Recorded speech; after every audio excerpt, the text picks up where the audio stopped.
Perkenalkan, nama saya Kenan Judi Wijaya dari kelas 10 IPA 2 nomor absen 19.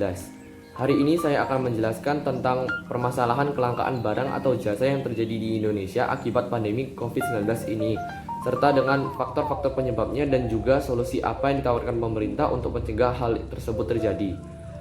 Coronavirus ini paling pertama ditemukan di Cina pada akhir Desember tahun 2019 lalu.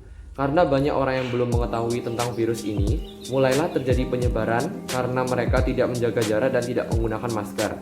Coronavirus ini terus menyebar ke wilayah-wilayah di Cina hingga ke negara-negara besar lainnya.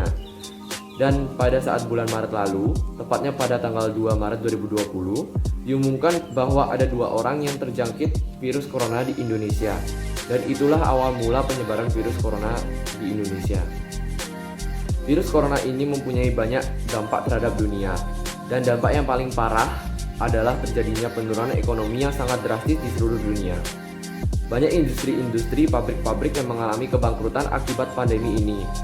Tidak itu saja, karena kasus-kasus yang mulai melonjak, banyak negara yang menerapkan sistem lockdown atau yang artinya mengunci akses masuk dan keluar negaranya agar mencegah penyebaran virus corona agar tidak meluas. Dan salah satunya adalah negara Indonesia. Banyak negara yang menutup semua tempat objek perwisataan. Dan karena itu semua, industri perhotelan semua sedang pada masa kritisnya, sama halnya dengan pariwisataan. Dikatakan ada lebih dari 10.000 perusahaan perwisataan dan perhotelan yang terpaksa harus ditutup sementara. Ada beberapa faktor penyebab itu semua terjadi. Yang pertama, faktor penyebab yang paling dahsyat yaitu adalah COVID-19 ini. Agar tidak menjadi tempat yang ramai dan menjadi pusat penyebaran wabah COVID-19 ini, makanya disarankan untuk ditutup agar tidak merugikan orang lain di sekitarnya. Faktor penyebab yang kedua adalah lockdown atau negara Indonesia menutup penerbangan domestik ataupun internasional. Dari itu, secara otomatis yang terjadi adalah berkurangnya pengunjung ke tempat-tempat wisata. Dan faktor yang ketiga adalah karena banyak orang yang self-quarantine atau berdiam di rumah saja dan tidak kemana-mana, itu juga menyebabkan berkurangnya pengunjung.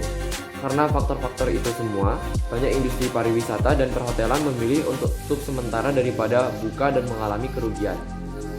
Dari semua industri pariwisata dan perhotelan yang terkena dampak dari COVID-19 ini, sebagian besar mengalami kesulitan besar dan terancam bangkrut.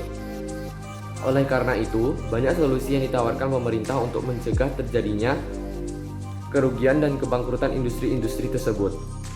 Beberapa solusinya adalah menjalankan program new normal, yaitu dengan menggunakan masker jika hendak bepergian dan selalu taat dengan protokol kesehatan.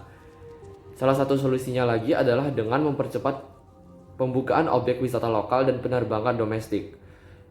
Itu saja yang saya akan sampaikan pada hari ini. Mohon maaf jika ada kesalahan kata. Terima kasih.